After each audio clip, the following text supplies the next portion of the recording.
Hi, Madame Chiro, who is also my grandmother, I'm proud to say. We're here at Ces Femmes qui ont bâti Montréal, the women who helped build Montreal. And I'd like to ask you, how important is it for women to be honored like this by the city? How do you feel about this? Well, like everybody who is honored. When you know that whatever you did has the recognition of technology, it's very pleasant, it's very nice. But actually, I was looking at my mother, and I don't see anyone. And they say that I didn't Montreal, so I don't know from where it comes. But when I came to Montreal, I tried to really bring to women not the rich society, but to the working girl, to help her out because she needed the most. And I did that with my research. I did that with giving the material possibility, because my prices were really, sometimes people said it's ridiculous.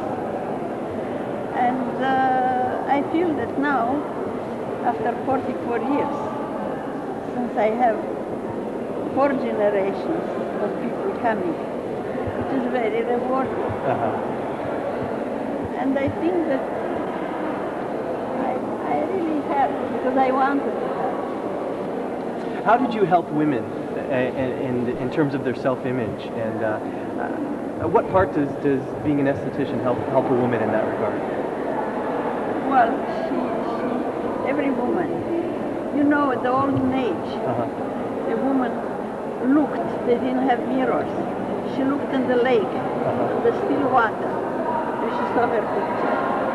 She saw herself. And then, when she saw herself getting old and wrinkled, she tried all kinds of means to remove the sign of age. By that time, they used sand on their skin to rub off the age.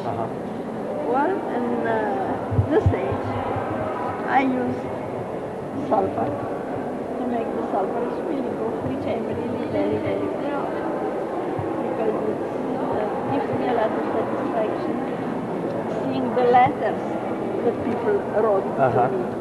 And I'll never forget a letter from a mother who said, "Mrs. Chiro, thank you for what you did for me.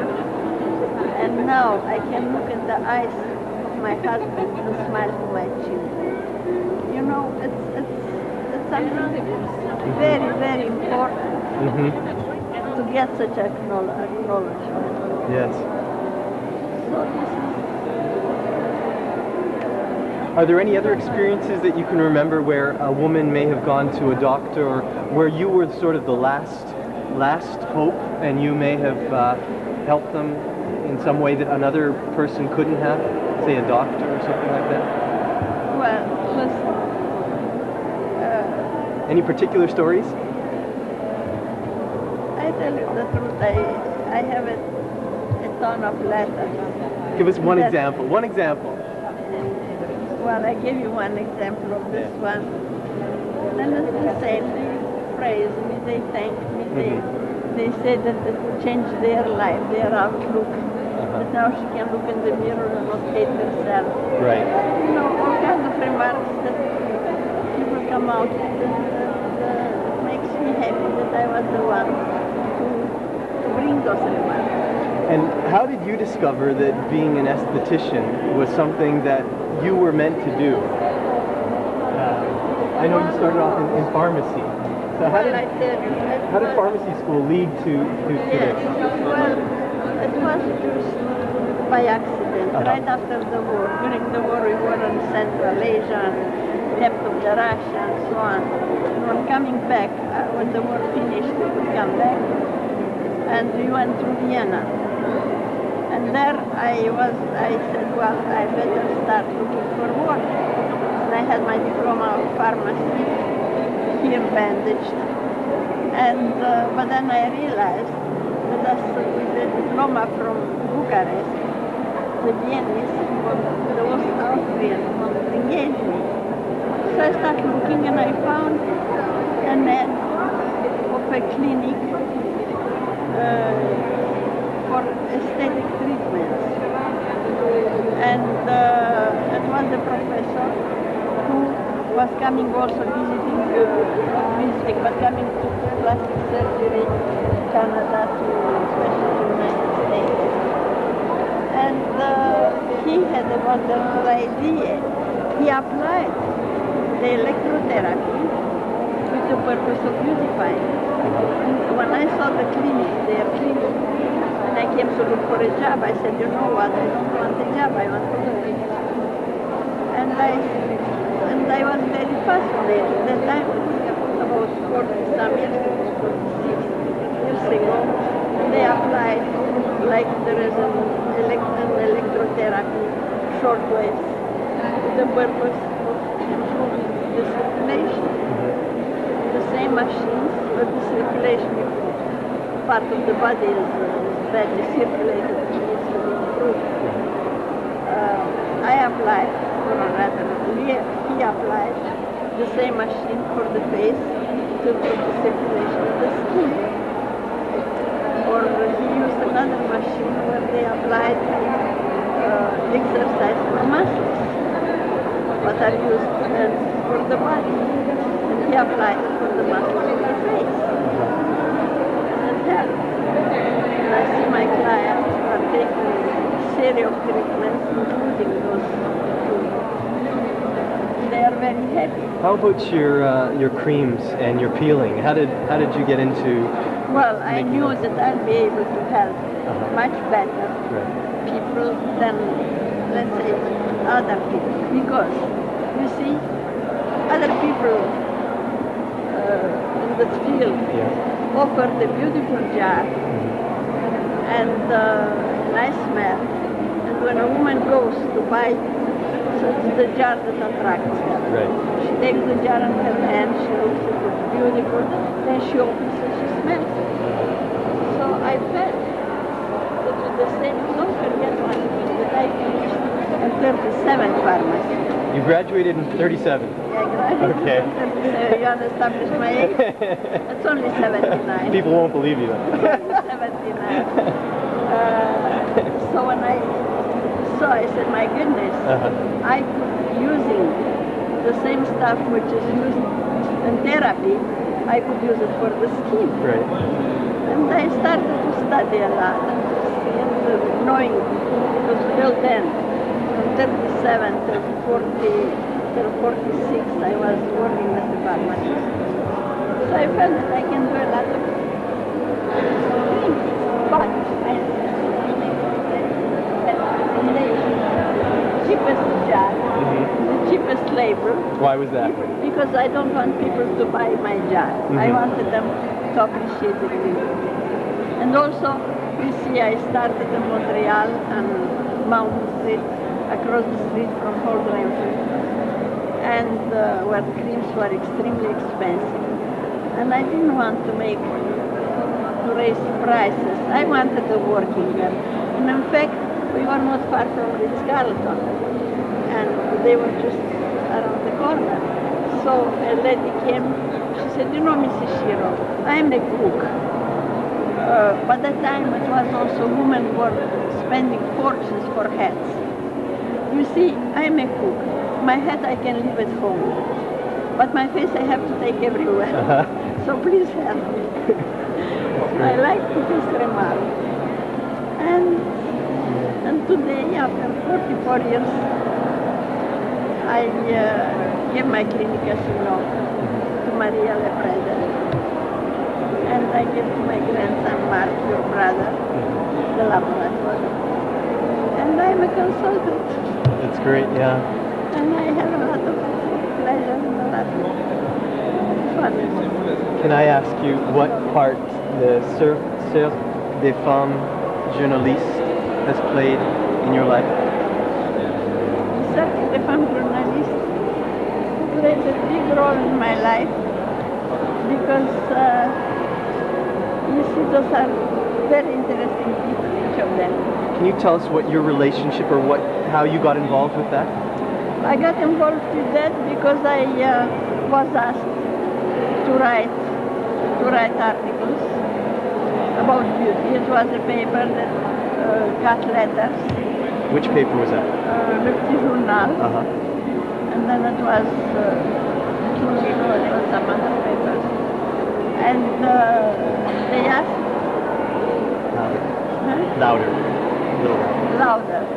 And there were other papers. And I wrote, like people wrote questions, what it hurts them, and I answered. Sort of like a Dear Abby for... Exactly, exactly. Yeah. And it was very interesting for me, very challenging, because I wanted to help them with all my heart. And that's how the circle decided that I belong to them. And they invited me to join the circle. This is how I became. It's wonderful, yeah. Yes. And this is my life. And the other day somebody asked me why I changed from pharmacy or if I like my work. I said, if I would be reborn again, I would like to be reborn in the same profession. And I added something else, but since it's a public thing, I don't want to tell. I'd like to ask you about that something else, even though it is public. But what part did your late husband Sioma play in your life, in your professional life? He played an enormous role. Because you see, I had to come to go and to ask for advice. Like, should I do like this or not? And he with all his soul, he was trying to help me, he was interested in it. And I know it was a time when,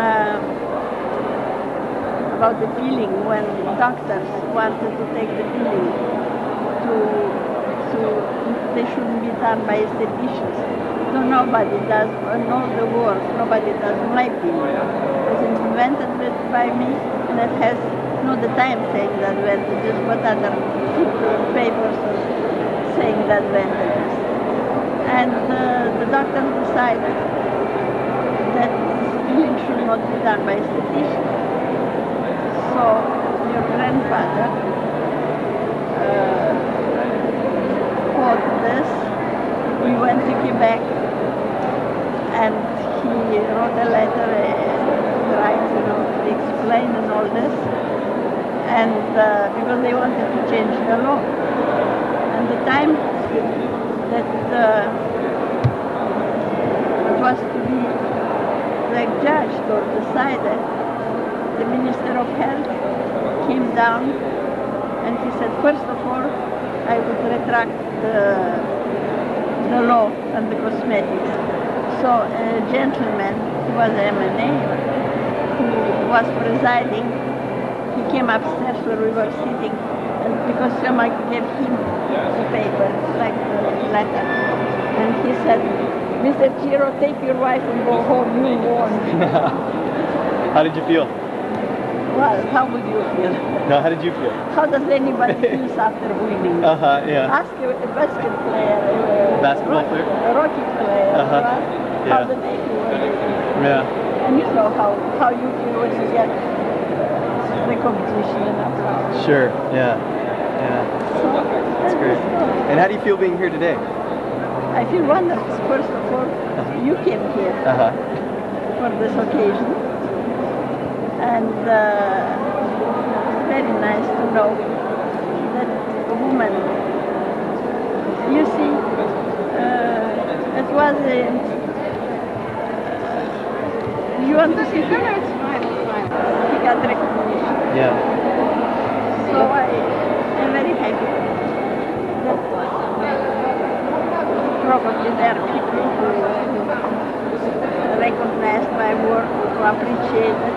And they appreciate it because they felt help. So this is the main thing. I mean, once you help a person, you get always satisfaction. Yeah. We're here today to honor women, which is something that I haven't heard of happening in Toronto recently.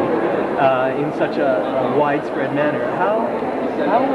What part do women play, in your eyes, in the development and enrichment of society? Because basically we're living in a man's world. Well, for this I'll answer you. Yeah.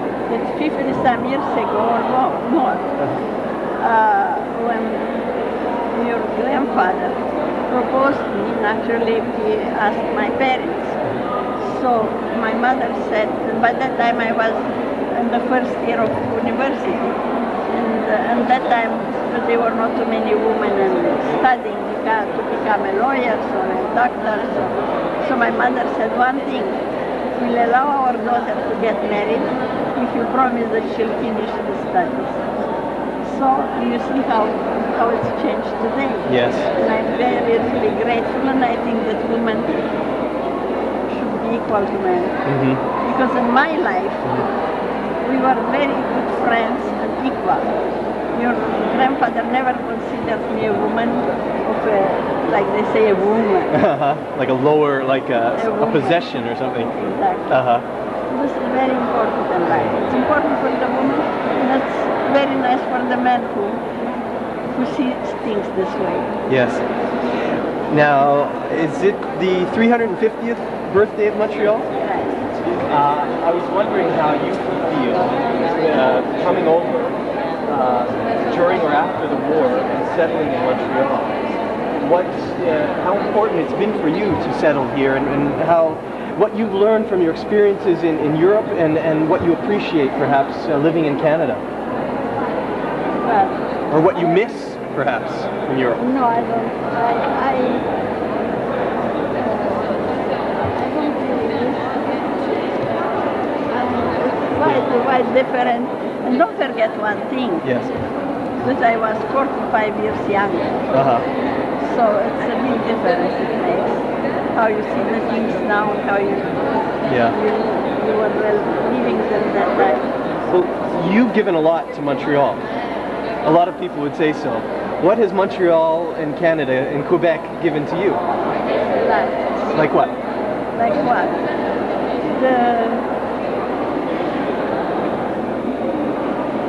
You feel like you breathe a fresh air.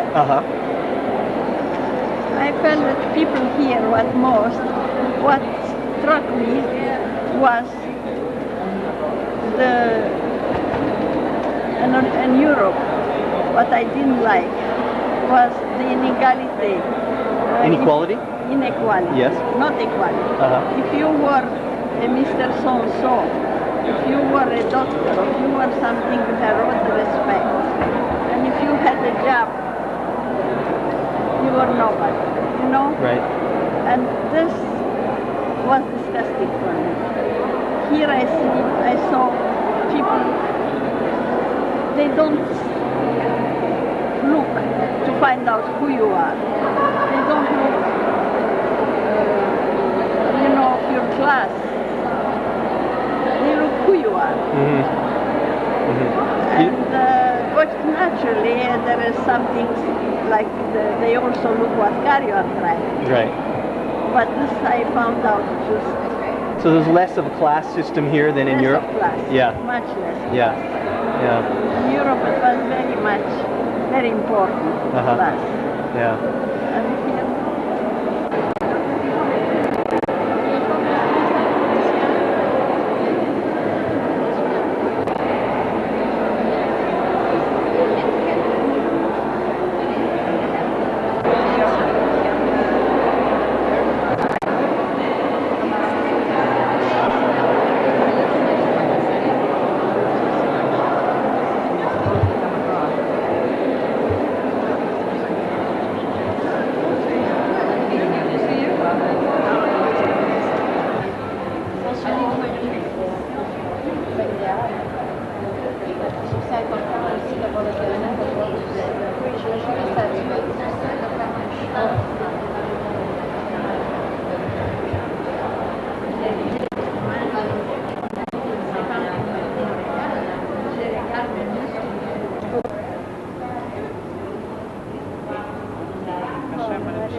peu oublié les années, vous les connaissez. Moi, j'avais 22 ans quand j'ai commencé avec vous. Alors faites le calcul combien j'avais, moi non. Et voilà. Pas les calculs. Et moi, j'ai commencé avec vous parce que vous aviez mis une annonce sur la presse. Je ne sais pas si vous vous souvenez. Et comme ça, je suis arrivée chez vous et j'ai commencé à la maison privée. Et de là, vous m'avez amené à la clinique. J'ai vu que vous êtes extrêmement capable. Je vous ai pris dans mes mains. Et ma chère amie, je dis toujours, c'est grâce à vous. Moi, je dis toujours que ma mère m'a donné la vie et vous, vous m'avez donné la vie pour le reste de ma vie. C'est très beau, Maria. Je suis très heureuse. Et je dis, Madame Chiro, que vous êtes une grande dame. Oh, Maria. Non, c'est vrai. Et Madame Chiro, est-ce que je peux vous poser des questions? Allez-y. C'est pour qui que vous donnez le peeling? Comment? Pour qui, par exemple? Je veux dire, pour quel genre de peau? Pour quel... Vous voulez toujours parler de nos bébés, hein? Hein? On parle de vos bébés. De nos bébés. Pour qui? Pour quel genre de peau? Premièrement pour le jeune, qui ont de l'acné, qui n'ont pas une belle future, est-ce que c'est correct français? Un beau futur. Un beau futur avec des boutons. Donc on essaie, comme vous savez, de remédier, d'aider, de diminuer le processus tant qu'on peut. Et vous savez mieux que beaucoup d'autres à quel point ça l'aide énormément. les aide. Et après ça, pour chaque femme, après 35 ans, surtout des femmes qui ont pris beaucoup de soleil, du droit, d'enlever cette peau qui ne se régénère plus si souvent. Ça fait du bien. Ça, c'est pas, vous savez qu'on peut dire qu'on enlève les rides. C'est pas pour enlever les rides, mais c'est pour, ça les empêche de devenir, oui, de devenir plus profondes. Alors, on fait notre. Est-ce que Mme Chiro, avec votre peeling et votre série de traitements, parce que beaucoup de clientes demandent si on enlève les rides, ça veut dire avec votre peeling, une cliente par exemple d'un certain âge, est-ce que c'est mieux de donner la série de traitements ou le peeling? Ça dépend, Maria, de la peau. C'est comme quelqu'un qui a commencé de la place grandissante que prendront les femmes dans l'histoire de cette ville. Le terrain aura été bien préparé pour paver la voie à toutes celles qui partageront avec d'autres hommes et femmes la responsabilité d'assurer à Montréal un statut de ville exemplaire. Exemplaire non pas par sa toute puissance, mais exemplaire parce que modèle d'ouverture, de générosité, de créativité, de justice et d'équité. Elles seront juges, syndicalistes, avocates, enseignantes, éducatrices, journalistes et même mères, M-A-I-R-S. Leurs visages se superposent et s'amalgament depuis 350 ans et pour plusieurs siècles à venir. La Corporation des célébrations du 350e anniversaire de Montréal les salue respectueusement et invite l'ensemble des citoyens montréalais à faire de même. Sans plus tarder, permettez-moi maintenant de céder la parole à la directrice du Centre des femmes de Montréal, Madame Hélène Teofilovici. Merci de votre attention.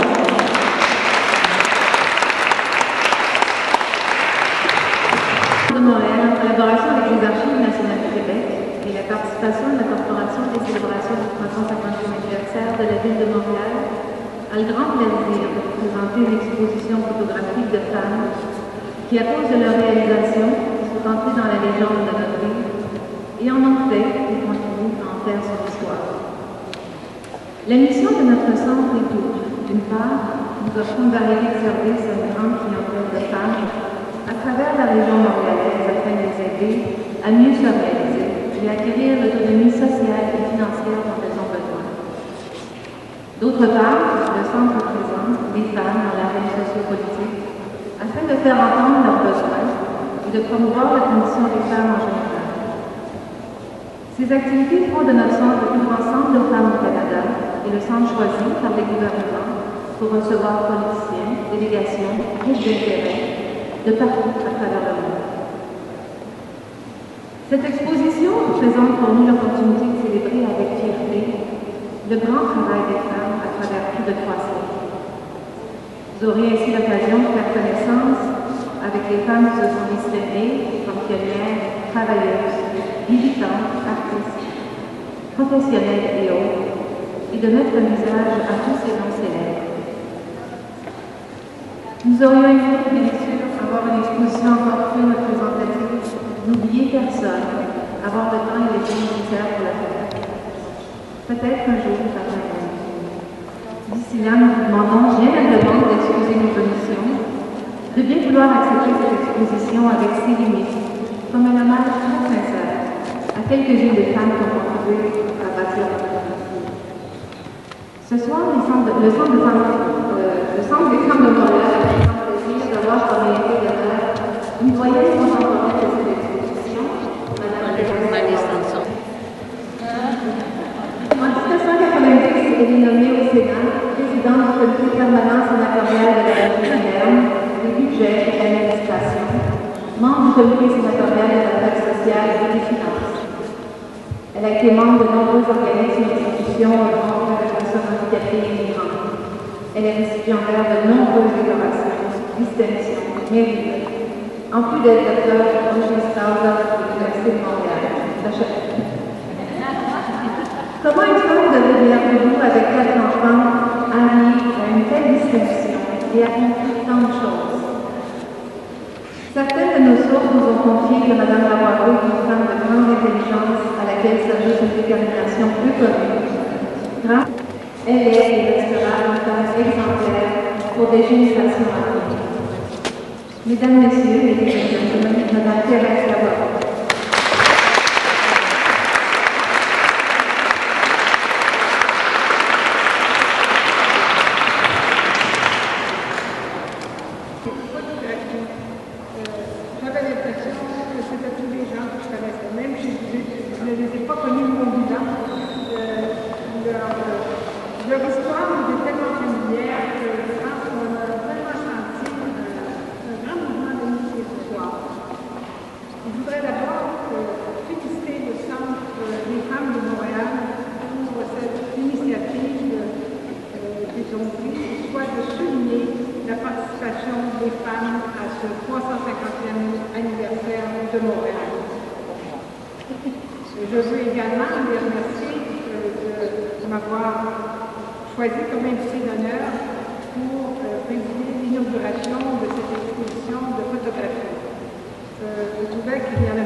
Les archives nationales du Québec, la corporation du 350e anniversaire du Montréal, la société immobilière qui fait le concept communique, nos commanditaires, ainsi que les personnes suivantes qui ont contribué de façon exceptionnelle à la réalisation de cette exposition.